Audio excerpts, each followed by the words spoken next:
वीरता, साहस, होनहार, दृढ़ता, बुद्धिमता, नेतृत्व कुशलता, कुशल रणनीति, कुशल राजनीति, देशभक्ति, इन सभी शब्दों के स्थान पर यदि एक शब्द प्रयोग करना हो तो वो शब्द होगा श्रीमंत छत्रपति शिवाजी महाराज। नमस्कार दोस्तों, आज की वीडियो में हम बात करने वाले हैं सर्वधर्म समभाव किंतु हिंदू धर्म सर्वोपरि की भावना लिए संपूर्ण हिंदुस्तान को भगवामय कर देने वाले छत्रपति शिवाजी महाराज की। तो चलिए बिना समय व्यर्थ किए वीडियो शुरू करते हैं।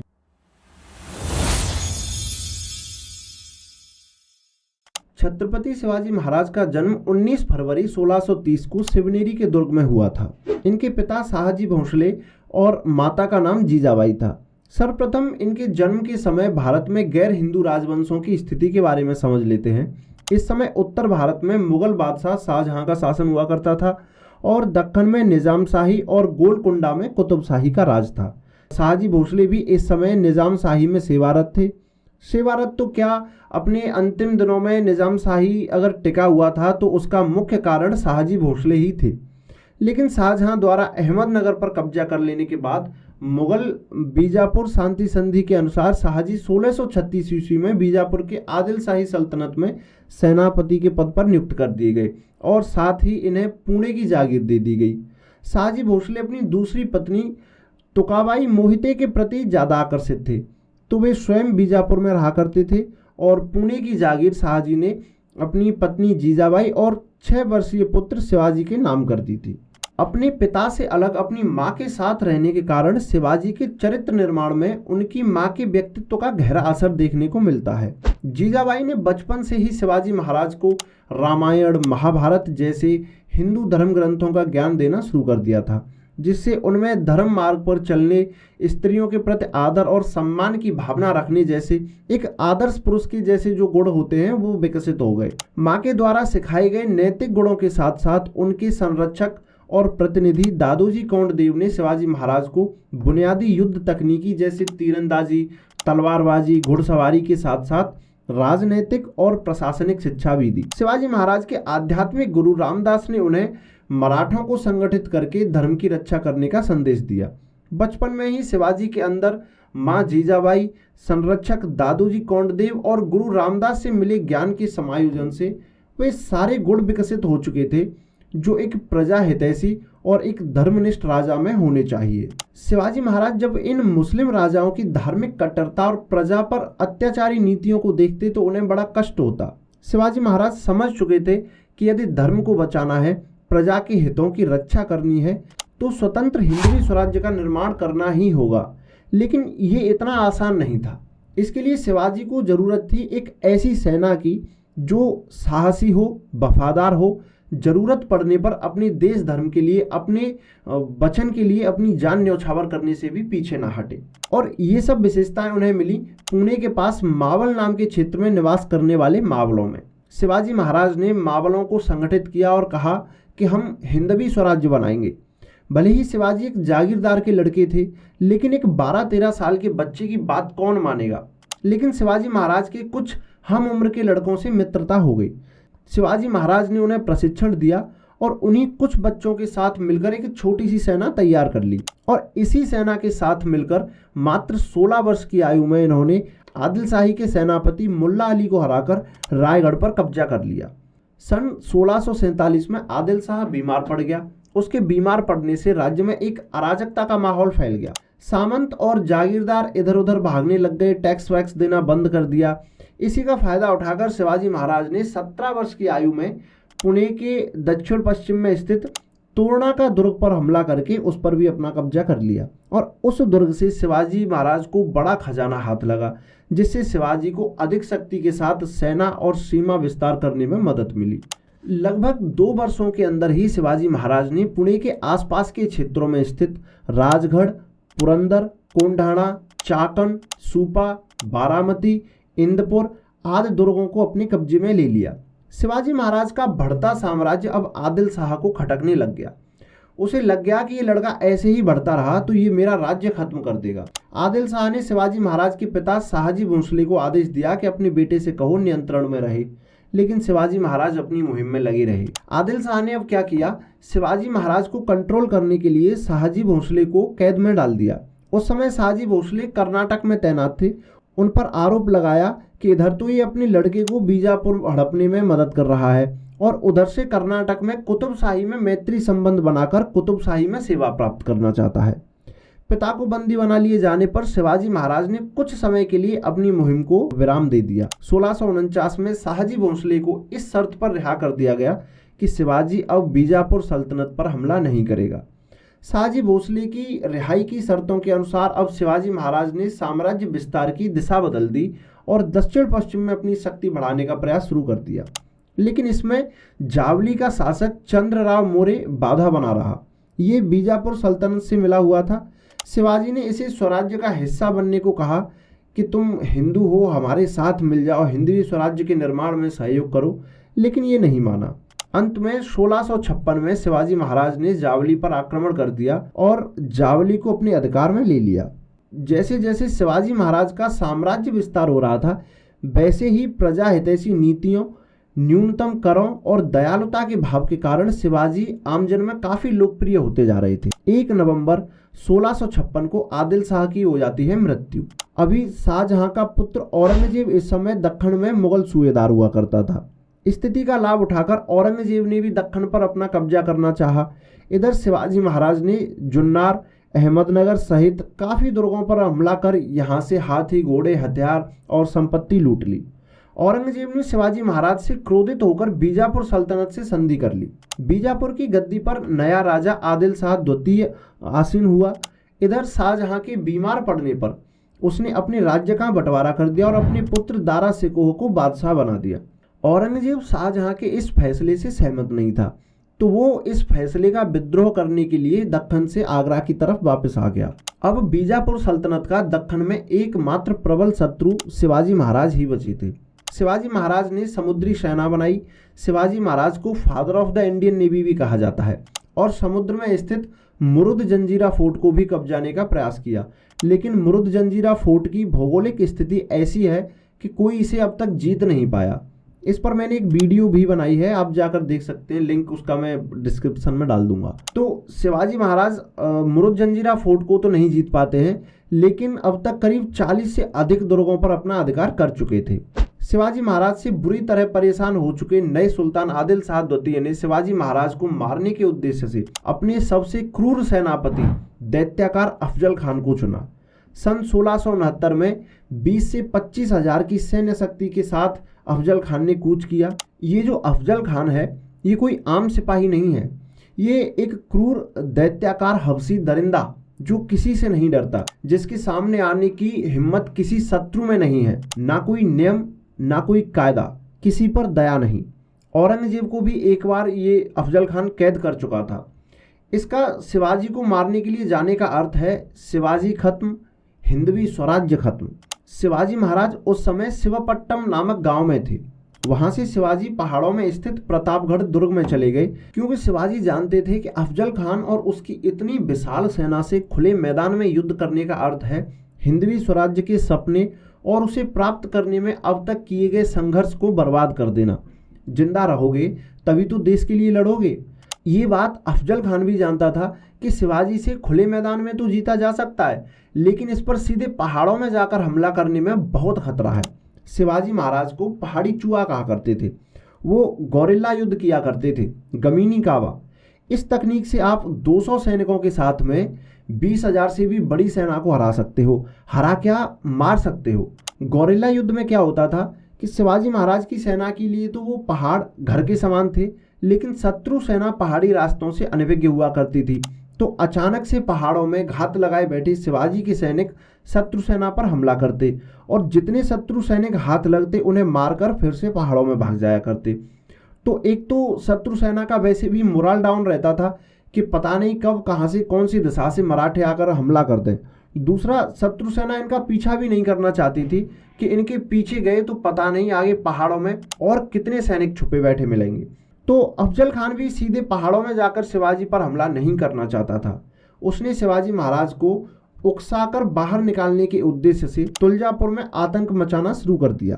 तुलजापुर में मराठों की कुल देवी भवानी माँ का मंदिर था। अफजल खान ने माँ भवानी की मूर्ति के सामने खड़े होकर कहा कि ए काफिरों की देवी, दिखा अपना चमत्कार।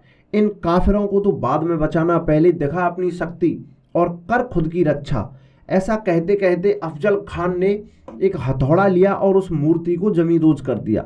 मंदिर के सामने गौवंशों को काटा गया, हिंदू स्त्रियों के साथ दुराचार किए गए और जो भी ये मुगल कर सकते थे, जो घिनौनी हरकतें ये शुरू से हिंदुओं के साथ में करते रहे थे, वो यहाँ पर उस तरीके का अफजल खान उत्पात मचाने लगा। लेकिन शिवाजी महाराज जानते थे कि ये जोश से नहीं, होश से काम लेने का वक्त है। शिवाजी महाराज अफजल खान के सामने ऐसा व्यवहार करने लगे कि मानो शिवाजी उससे डरा हुआ है। अफजल खान के पास में शिवाजी महाराज के द्वारा ऐसे संदेश भेजे गए, अफजल खान आप इतने बड़े वीर हैं, आप मेरे पिता तुल्य हो, मैं तो बच्चा हूँ आपके सामने, मैं शर्मिंदा हूँ, मैं समर्पण करना चाहता हूँ, लेकिन आपके क्रोध से डरता हूँ, आपके क्रोध का सामना कैसे कर पाऊंगा। अफजल खान को इतना चढ़ा दिया कि उसको अपनिष्ठ भगवाने वाली फीलिंग आने लग गई। अहम ब्रह्मास्मि। अफजल खान एकदम घमंड में चूर शिवाजी महाराज के पास अपना दूत भेजता है, कृष्णा भास्कर।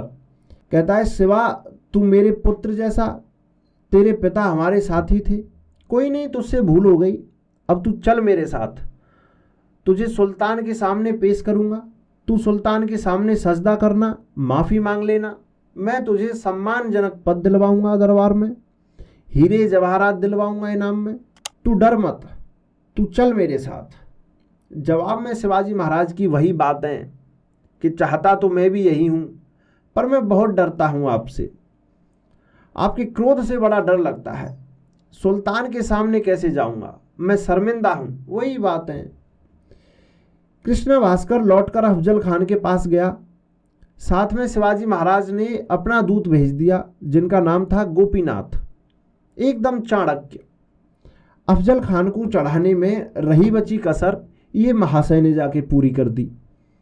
शिवा वो इतना डरा हुआ है आपसे कि वो आपके सामने आने की हिम्मत नहीं कर पा रहा है। एकदम अफजल खान प्रसन्न हो रहा है, मग्न अंदर ही अंदर, हमारा इतना खौफ। गोपीनाथ जी ने कहा कि एक काम करो हुजूर, आप ही चलो वहाँ, आपकी फौज के खाने पीने की व्यवस्था हम कर देंगे, आप वहाँ शिवा से मिलना और उसको अपने साथ लेकर आ जाना, इस बहाने हमें भी आपकी जी हुजूरी करने का अवसर मिल जाएगा। अफजल खान अहम ब्रह्मास्मि राजी हो गया, ठीक है हम खुद चलेंगे। गोपीनाथ जी ने सोचा ये फंस गया सीएम, यही तो शिवाजी चाहते थे कि ये पहाड़ों में आ जाए। मावले पहाड़ों में पहले से बैठे हैं तैयार। तय होता है अफजल खान और शिवाजी दोनों निहत्थे जाएंगे एक दूसरे से मिलने, दोनों के साथ में 10-10 अंगरक्षक बाहर रहेंगे। देखिए शिवाजी महाराज के अंदर सदगुण तो थे, लेकिन सदोगुण विकृति नहीं थी। सदोगुण विकृति समझते हो? निहत्थे पर वार नहीं करेंगे, भले ही शत्रु हमें धोखे से मार दे, हम शत्रु के साथ धोखा नहीं करेंगे, छल कपट की लड़ाई नहीं करेंगे। शिवाजी महाराज जानते थे कि ये रामायण वाला शत्रु नहीं है, ये महाभारत वाला शत्रु है। अपने ग्रंथों को पढ़ लिया करो, बचपन में ही माँ जीजाबाई ने पढ़ाए थे। शिवाजी जानते थे कि धर्म युद्ध है और धर्म की रक्षा के लिए जैसा शत्रु है उसके संहार के लिए वैसा ही बनना पड़ेगा, कुछ गलत नहीं है। अपने इतिहास को पढ़ो। शिवाजी जानते थे कि पूर्व में राजाओं ने क्या गलतियां की हैं। ये विधर्मी आक्रांताओं के लिए कोई युद्ध के नियम वचन कोई मायने नहीं रखते थे। इनको मारने के लिए इनके जैसा ही बनना पड़ेगा। इनकी सोच से शिवाजी पहले से वाकिफ थे। शिवाजी ने इस तथाकथित शिष्टाचार भेंट के लिए महीनों पहले तैयारी शुरू कर दी थी। प्रॉपर ट्रेनिंग चल रही थी। अगर अफजल खान ने मुझ पर ऐसे वार किया तो ऐसे बचना है, इस तरीके से पकड़ लिया तो ऐसे बचना है, और बचना ही नहीं है पलटवार भी करना है। गलती की कोई गुंजाइश नहीं है, सब कुछ दांव पर लगा है। उसी प्रकार के हथियार तैयार किए जा रहे हैं जो छुपाकर आसानी से साथ ले जाए जा सके। जंजीरों का कवच तैयार किया गया जिसे कपड़ों के अंदर पहना जा सके। इधर अफजल खान ताकत के नशे में चूर सेना को आदेश दे चुका है, मैं शिवाजी को गले लगाऊंगा और वहीं बाहों में दबोचकर उसे मार डालूंगा। इशारा मिलते ही इसके बचे कुचे सैनिकों पर टूट पड़ना, शिवाजी खत्म और उसके साथ साथ उसका स्वराज्य खत्म। मावलों की मनोस्थिति बयां नहीं की जा सकती। एक ही तो था जो उनके लिए लड़ रहा था, उनके साथ खड़ा था, उनके बीच रहता था, उनके दुख को अपना दुख मानता था। सदियों से सहते आ रहे थे इन मुगलों का अत्याचार, इसी ने तो आकर उनका हाथ थामा था। प्रजा की आंखों में आंसू है। आज राजे को कुछ हो गया, हमारे भगवान को कुछ हो गया तो हमारा क्या होगा। शिवाजी महाराज अफजल खान के समक्ष पहुंचे। अफजल खान ने बड़ी प्रसन्नता के साथ अपनी बाहें फैलाई। आओ शिवाजी आओ। शिवाजी महाराज ने स्वयं को उसकी बाहों की गिरफ्त में जाने दिया। अफजल खान की लंबाई 7 फुट से अधिक और शिवाजी महाराज की लंबाई कुछ 5 फीट 6 या 7 इंच। अफजल खान ने गले लगाते ही शिवाजी को बाहों में दबोचकर पीठ पर खंजर से वार किया। यही तो करते थे ये मुगल। लेकिन उसके खंजर का शिवाजी महाराज पर कुछ असर नहीं हो रहा। अफजल खान कुछ समझ पाता उससे पहले ही शिवाजी महाराज तैयार थे। हाथ में एक विशेष प्रकार का हथियार पहनकर गए थे, बाघ नख। हाथ पर ऊपर से देखने में लगता था कि अंगूठी पहन रखी है, लेकिन मुट्ठी के अंदर बाघ के नाखून जैसी आकृति का नुकीला हथियार। शिवाजी महाराज ने बाघ नख से अफजल खान की अंतड़ियां खींचकर बाहर निकाल दी। बाहर खड़े सिपाही ने बिगुल फूंका। अफजल खान मारा गया। बिगुल सुनते ही योजनानुसार पहाड़ों में छिपे बैठे मावले शत्रु सेना पर भूखे शेरों की तरह टूट पड़े। जब आप गेम का फर्स्ट राउंड जीत जाते हो तो दूसरे राउंड में आपको एक अलग तरह का आत्मविश्वास आ जाता है। यहाँ तो उनका राजा जिंदगी के राउंड में जीता था, उनका स्वराज्य का सपना जीता था। अफजल खान की सेना भागने का प्रयास कर रही है। मावले पकड़ पकड़ कर इनको मार रहे हैं, काट रहे हैं। अफजल खान का लड़का, उसका नाम शायद फतेह खान था, वो यहाँ से बचकर भाग गया। जाकर आदिल खान को बताया कि पिताजी मारे गए। वो आदिल शाही का सुल्तान जो अफजल खान के दम पर दम भरता था, भाई टेंशन में है। सरपंच जी तो चल दिए, अब कौन उठागा काम की जिम्मेदारी। अफजल खान को मारने के बाद शिवाजी जीत का जश्न मनाने के लिए रुके नहीं। अगले ही दिन शिवाजी महाराज विजय अभियान पर निकले और कुछ 18 दिनों में ही शिवाजी महाराज और उनके सैनिकों ने 20 से 21 दुर्गों पर कब्जा कर लिया। इसके बाद रुस्तमे जहां को हराकर शिवाजी महाराज ने पन्हाला के दुर्ग पर भी कब्जा कर लिया। इस बार आदिल शाह ने पन्हाला के दुर्ग को वापस पाने और शिवाजी महाराज को कैद करने के लिए अपने सेनापति सिद्दी मसूद को भेजा। इस समय शिवाजी महाराज के पास पन्हाला के दुर्ग में कुछ 600-650 मावले थे, जिसमें से 300 सैनिकों के साथ बाजी प्रभु पावनखिंड में 5000 मुगलों को मारकर अपने सैनिकों सहित वीरगति को प्राप्त हुए। 300 सैनिकों के साथ शिवाजी महाराज शिवा कासिद नाम के एक हज्जाम, जो हुबहू शिवाजी के जैसे दिखता था, उसकी मदद से सिद्दी मसूद को भ्रमित करके वहां से निकलकर विशालगढ़ के दुर्ग में चले गए। पन्हाला के दुर्ग पर सिद्दी मसूद ने कब्जा कर लिया। यहाँ पहले मुगलों का सूबेदार हुआ करता था औरंगजेब, लेकिन जब उसके पिता ने राज्य का बंटवारा किया तो वो यहाँ से आगरा वापस चला गया। उसने अपने पिता को कैद में डाल दिया और अपने भाइयों को मारकर खुद राजा बन गया और उसने अपने मामा शाइस्ता खां को दक्खन का नया सूबेदार नियुक्त कर दिया। करीब 1,50,000 सैनिकों के साथ शाइस्ता खां दक्खन की तरफ रवाना हुआ। शाइस्ता खान सूपा और चाकण के दुर्गों पर कब्जा करते हुए पुणे तक पहुंच गया। अब शाइस्ता खान ने यहाँ पुणे में वही लूटपाट मारकाट शुरू कर दी। शाइस्ता खान ने लाल महल पर भी अपना कब्जा कर लिया था और अगले 3 साल तक वो यहाँ बर्बरता से हिंदुओं पर अत्याचार करता रहा। शिवाजी महाराज के पास वही दिक्कत, सेना कम थी। उसके पास तो करीब 1,50,000 का सैन्य बल था। यहाँ शिवाजी महाराज के पास में कुछ 600-700 मावलों की सेना थी। शाइस्ता खान काफी दिन तक प्रजा पर अत्याचार करता रहा। अंततः शिवाजी महाराज ने शाइस्ता खान को लाल महल में घुसकर मारने की योजना बनाई। ये आदमी के हौसले देख रहे हो। करीब 1 लाख की सेना के बीच सुरक्षित किले में बैठा शाइस्ता खान को 350 मावलों के साथ मारने की योजना बना रहे हैं। ये सीख है आपके लिए और खासकर स्टूडेंट्स के लिए कि जब शिवाजी महाराज को शाइस्ता खान को मारना है तो सैनिकों की कम संख्या या परिस्थिति मायने नहीं रखती। अगर कुछ मायने रखता है तो वो है एक कुशल रणनीति और एक दृढ़ संकल्प। आप कह लेते हो कि ये एग्जाम तो क्लियर कर लेता, पर समय कम मिला था तैयारी करने के लिए, सिलेबस बड़ा था। ये सब डिफेंस मैकेनिज्म है आपका अपने आप को संतुष्ट करने के लिए। अपनी असफलता का ठीकरा परिस्थितियों पर, अपने अभिभावकों पर या अपने शिक्षकों पर फोड़ देना। किसी काम को करने के लिए मजबूत इरादों के साथ साथ अगर मेहनत करोगे तो हो सकता है कि परिस्थितियों की वजह से आपको परिणाम वैसा न मिले जैसा आपने सोचा था, लेकिन परिणाम मिलेगा जरूर। पूर्णतः असफलता आपको नहीं मिलेगी। खैर, कहानी पर वापस आते हैं। शिवाजी महाराज लाल महल में ही पली बड़ी थी। वो लाल महल के हर रास्ते से वाकिफ थे। 350 मावले अलग अलग टुकड़ियों में मुगल सैनिकों के भेष में महल में दाखिल हो गए। अंदर घुसकर इन्होंने सैनिकों को काटना शुरू कर दिया। हल्ला हो गया, चारों तरफ शोर मच गया। मराठा आ गए, मराठा आ गए, शिवाजी आ गया, शिवाजी आ गया। शाइस्ता खान भागकर जनान खाने में जा छुपा। शिवाजी महाराज जनान खाने के बाहर खड़े होकर उसका इंतजार कर रहे हैं। शाइस्ता खान ने खिड़की से कूदकर भागने का प्रयास किया। शिवाजी महाराज ने तलवार से वार किया। शाइस्ता खान का गला तो बच गया, लेकिन इस भागते शाइस्ता खान के सीधे हाथ की 3 उंगलियां कट गईं। मावले जितने सैनिकों को मार सकते थे मार चुके थे। शिवाजी महाराज मावलों के साथ वहां से निकलकर भोर होने से पहले ही सुरक्षित विशालगढ़ दुर्ग में वापस आ गए। शिवाजी महाराज शाइस्ता खान को मारने गए थे, मार तो नहीं पाए। वो रिजल्ट तो नहीं मिला जो चाहते थे, लेकिन शाइस्ता खान के दिल में इतना डर बैठ गया शिवाजी के नाम का कि वो यहाँ से 3 दिन के अंदर अंदर भाग गया। औरंगजेब ने उसको बंगाल की तरफ भेज दिया। अब 1660 से 1663 तक 3 साल के अंदर शाइस्ता खान ने शिवाजी महाराज की स्वराज्य में जो लूटपाट की थी उसकी भरपाई करनी अभी बाकी थी।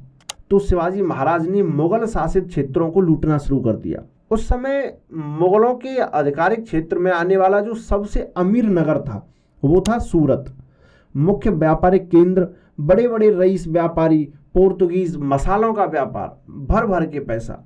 शिवाजी महाराज ने जनवरी 1664 में 4000 सैनिकों के साथ सूरत पर आक्रमण किया। कुछ 6 दिन तक मराठों ने सूरत को लूटा, और सिर्फ लूटा नहीं, वहां के मुगल अधिकारियों की हरकत से नाराज होकर मराठों ने वो 3 साल का शाइस्ता खान का गुस्सा भी वहीं निकाला। लूटा तो लूटा, उजाड़ दिया सूरत को, बड़े बड़े रईसों के घरों को आग लगा दी। अब औरंगजेब ने शाइस्ता खान को बंगाल भेज दिया। उसके साथ गए जसवंत सिंह को भी हटाकर दक्कन में दिलेर खान और मिर्जा राजा जयसिंह को भेजा।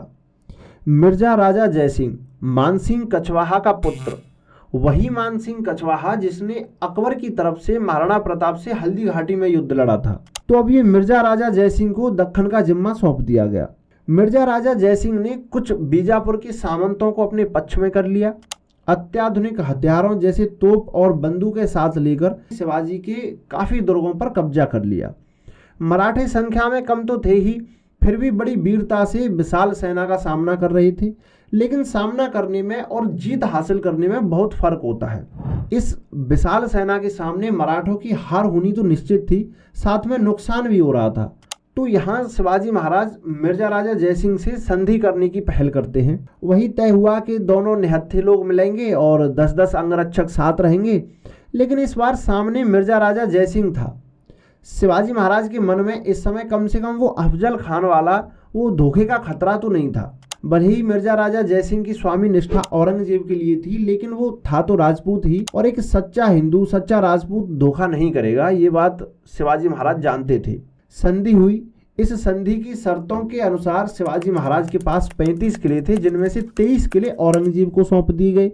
शिवाजी महाराज को 4 लाख सोने के सिक्के हर्जाने के तौर पर औरंगजेब को देने थे, और जो निजाम शाही और आदिल शाही के क्षेत्रों पर शिवाजी महाराज का कब्जा था वो क्षेत्र भी औरंगजेब को दे दिया गया। शिवाजी महाराज के पुत्र संभाजी महाराज, जो अभी कुछ 8 या 9 वर्ष के थे, उनको मुगल बादशाह के दरबार में जाकर सेवा देनी पड़ेगी, जहां संभाजी महाराज को 5000 का मनसब दे दिया जाएगा, और शिवाजी महाराज को भी आगरा जाकर बादशाह का सजदा करना पड़ेगा। यहाँ मिर्जा राजा जयसिंह ने आगरा में शिवाजी महाराज की सुरक्षा का वचन दिया कि आपको वहां कोई खरोंच तक नहीं आएगी, ये मेरा वचन है। मिर्जा राजा जयसिंह इन लोगों के साथ नहीं जा रहा था। उसने वहां अपने बेटे राम सिंह को संदेश भेजा कि शिवाजी महाराज आ रहे हैं और उनकी सुरक्षा का और सम्मान का ध्यान रखना। शिवाजी आगरा पहुंचते हैं। यहाँ औरंगजेब शिवाजी महाराज का बार बार किसी न किसी तरह से अपमान करने का प्रयास कर रहा था, इनके स्वाभिमान को ठेस पहुंचाने का प्रयास कर रहा था। जब शिवाजी महाराज औरंगजेब के दरबार में उपस्थित हुए तो शिवाजी महाराज को तीसरे दर्जे के मनसबदारों के साथ खड़ा किया गया। जानबूझकर इनके पुत्र संभाजी महाराज को 6000 का मनसब दिया गया और शिवाजी महाराज को 5000 का मनसब दिया गया। इतना बड़ा योद्धा जिसने आदिल शाही कुतुब शाही की नींव हिलाकर रख दी है। तुम मुगलों को दक्खन में घुसने नहीं दे रहा है, तुम्हारी हिम्मत उससे लड़ने की है नहीं, तुम राजपूतों का सहारा ले रहे हो। तुम कभी जसवंत सिंह को तो कभी मिर्जा राजा जयसिंह को दक्खन में शिवाजी महाराज को काबू करने के लिए भेज रहे हो, और तुम उसको तीसरे दर्जे के मनसबदारों के साथ में खड़ा करोगे। यहाँ भरी सभा में शिवाजी महाराज ने आवाज बुलंद की और औरंगजेब का विद्रोह कर दिया। औरंगजेब देखता रह गया कि कैसे कोई मेरे ही दरबार में मेरे खिलाफ आवाज बुलंद कर सकता है। ये तो एकदम आउट ऑफ सिलेबस हो गया ना उसके लिए, उसे तो आदत ही नहीं थी। वो जैसा भी बर्ताव करे उसके सामने खड़े रहने वाले लोग उसको जी हुजूर करते रहते थे। ये 1666 का समय है। एक और आता है 4 साल बाद, एक सिरफिरा जाट 1670 में। औरंगजेब ऐसे ही भरे दरबार में उससे पूछता है, बोल क्या चुनेगा, मौत या इस्लाम? वो कहता है, जी इस्लाम चुनने के बारे में सोच सकता हूँ, पर तुझे अपनी बेटी ब्याहनी पड़ेगी मुझसे। गोकुला जाट वीडियो है चैनल पर, उसका लिंक मैं दे दूंगा डिस्क्रिप्शन में, देख लेना। तो औरंगजेब एकदम क्रोध में आ गया। मिर्जा राजा जयसिंह का बेटा राम सिंह बात को संभालने में लगा हुआ है। अरे कोई बात नहीं बादशाह, मैं बात करता हूँ, ये जंगली है, इनको नहीं पता आप कौन हैं, क्या कर सकते हैं। औरंगजेब ने शिवाजी महाराज को हाउस अरेस्ट करवा दिया, नज़रबंद, पहरा लगवा दिया उन पर, ये दक्खन नहीं जाना चाहिए। अब औरंगजेब शिवाजी महाराज को मारना तो चाहता था, लेकिन वो शिवाजी महाराज को शहीद वाली मौत नहीं देना चाहता था। वो चाहता था कि इसको अंदर ही किसी बीमारी के कारण मरता दिखाया जाए, किसी खेल प्रतियोगिता में मरवाया जाए, या किसी युद्ध मुहिम में साथ में ले जाओ और वहाँ रास्ते में मरवाया जाए।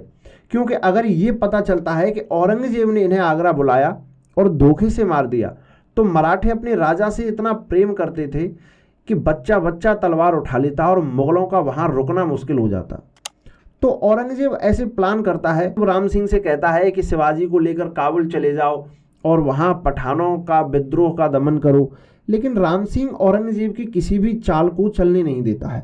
बार बार वो कोई ना कोई बहाना बनाकर उसकी इन योजनाओं को खराब कर देता था। लेकिन अब ऐसे काम तो नहीं चल सकता था, समय गुजर रहा था। कब तक यहाँ शिवाजी महाराज आगरा में बैठे रहते। तो शिवाजी महाराज ने बीमार होने का नाटक किया और कहा कि मेरी ये बीमारी तभी ठीक होगी जब मैं बहुत सारा दान करूंगा। तो शिवाजी महाराज रोजाना बड़े बड़े बर्तनों में फल और मिठाइयाँ मंगवाते, फिर उनके ऊपर कुछ मंत्र पढ़ते और उन्हें छूते और दान करने के लिए भेज देते। ये सिलसिला कई दिनों से चल रहा है। फल और मिठाइयाँ बड़े बड़े बर्तनों में रोजाना अंदर लाई जाती हैं और ले जाई जाती हैं। बाहर खड़े सैनिक अंदर आने से पहले और बाहर जाने से पहले इनको बारीकी से चेक करते हैं। कई दिन हो गए ऐसे ही चलते चलते। सैनिकों ने भी अब इसकी जांच करने में सख्ती बरतना बंद कर दिया था। एक दिन शिवाजी महाराज और उनका पुत्र संभाजी उन बर्तनों में छिप जाते हैं। अब बर्तन बाहर ले जाए जा रहे हैं। सैनिकों का रोज का काम है, वो भी अब ज्यादा सख्ती के साथ इन्हें चेक नहीं करते हैं। एक दो बर्तन चेक किया, चलो जाने दो, और इस तरह शिवाजी महाराज अपने पुत्र संभाजी महाराज के साथ वहां से निकलने में कामयाब हो जाते हैं। औरंगजेब शिवाजी महाराज को भगाने के इल्जाम में राम सिंह की मनसबदारी को रद्द कर देता है और मिर्जा राजा जयसिंह को तो धोखे से विष देकर मरवा ही देता है। इस घटना के 2 वर्ष बाद जसवंत सिंह की मध्यस्थता करने पर फिर से शिवाजी महाराज और औरंगजेब के मध्य संधि होती है। लेकिन इस बार शिवाजी महाराज को राजा की उपाधि दी जाती है। उनके पुत्र संभाजी को 5000 का मनसब दिया जाता है। शिवाजी महाराज के पुणे, सुपा और चाकण के किले भी वापस कर दिए जाते हैं। लेकिन धर्मानंद औरंगजेब इस संधि की शर्तों को भी नहीं निभा पाया। सन 1670 में औरंगजेब ने संभाजी की मनसबदारी रद्द कर दी और उनके प्रतिनिधियों को बंदी बनाकर कैद करने का आदेश दे दिया। लेकिन औरंगजेब के शहजादे मुअज्जम के सहयोग से ये लोग पहले ही वहां से भागकर पुणे आ गए। अब इस संधि के टूटने के बाद शिवाजी महाराज ने पूरे दमखम के साथ, पूरी शक्ति के साथ मुगलों पर हमले करना शुरू कर दिया और देखते ही देखते करीब 32 किले शिवाजी महाराज ने अपने अधिकार में ले लिए। सूरत में फिर से आक्रमण कर लूट की गई, जहां से करीब 132 लाख की संपत्ति शिवाजी महाराज के हाथ लगी। हिंदवी स्वराज्य की भगवा पताका लहराते हुए मराठे एक के बाद एक किले जीत रहे हैं। 1674 आते आते शिवाजी महाराज ने उस सारे क्षेत्र को फिर से अपने अधिकार में ले लिया जो पुरंदर की संधि में मुगलों को देना पड़ गया था। 1674 में शिवाजी महाराज का राज्याभिषेक होना तय हुआ। लेकिन अब वहां के कुछ ब्राह्मणों और कुछ मुगलों की चाकरी करने वाले मराठों ने शिवाजी के राज्याभिषेक का विरोध करना शुरू कर दिया। तर्क दिया गया कि शिवाजी कुर्मी हैं, क्षत्रिय नहीं है, तो शास्त्रों के अनुसार शिवाजी राजा नहीं बन सकते, उनका राज्याभिषेक नहीं किया जा सकता। लेकिन बालाजी आवाजी ने शिवाजी महाराज का संबंध मेवाड़ के सिसोदियों से होने का सबूत दिया कि ये मेवाड़ के सिसोदिया राजपूतों के वंशज हैं, क्षत्रिय हैं, तो इनका राज्याभिषेक किया जा सकता है। बनारस के प्रकांड पंडित गागाजी भट्ट द्वारा शिवाजी महाराज का राज्याभिषेक किया गया। राज्याभिषेक के 11 दिन बाद ही 17 जून 1674 को शिवाजी की माता जीजाबाई का देहांत हो गया। ऐसा नहीं था कि शिवाजी महाराज को अपनी मां के जाने का दुख नहीं था। जब अफजल खान सेना लेकर सामने खड़ा था तब उनकी पत्नी का देहांत हुआ था। 1664 में उनके पिता का देहांत हुआ था। ऐसा नहीं था कि अपनों की मौत उनको दुख नहीं देती थी, लेकिन जिसके ऊपर देश, धर्म, राज्य की जिम्मेदारी होती है, उनकी लड़ाई भी लंबी होती है। उनके पास सुख या दुख को भोगने का समय नहीं होता। 4 अक्टूबर को फिर से शिवाजी महाराज का राज्याभिषेक किया गया। हिंदवी स्वराज्य का उदय घोष हुआ। 1677-78 के मध्य शिवाजी महाराज ने कर्नाटक की तरफ विजय अभियान छेड़ा। कोंकण, बेलगांव, धारवाड़, मैसूर सहित बहुत से क्षेत्र पर शिवाजी महाराज ने कब्जा कर लिया। कुतुब शाही ने शिवाजी महाराज के सामने घुटने टेक दिए और नियमित कर देने की बात कहकर खुद को हिंदवी स्वराज्य में शामिल कर लिया। शिवाजी एक धर्मपरायण हिंदू शासक थे, लेकिन उनके शासन में मुसलमानों को भी धार्मिक स्वतंत्रता थी। यहाँ तक कि शिवाजी महाराज ने कई मस्जिदों को बनवाने में दान भी किया था। 3 अप्रैल 1680 को ये महान वीर योद्धा इस भूलोक को त्याग कर अपने उन साथियों के पास चला गया जो इस स्वराज्य के सपने को जीवंत करने में पहले ही अपने प्राणों की आहुति दे चुके थे। ये थी श्रीमंत छत्रपति शिवाजी महाराज की संक्षिप्त जीवन गाथा। वीडियो अच्छी लगी हो तो लाइक करें, अपने दोस्तों के साथ में शेयर करें। अगर चैनल पर नए हो तो सब्सक्राइब कर लीजिए। मैं आपके लिए इतिहास से जुड़े ऐसे ही रोचक किस्से कहानियां लाता रहता हूं। धन्यवाद।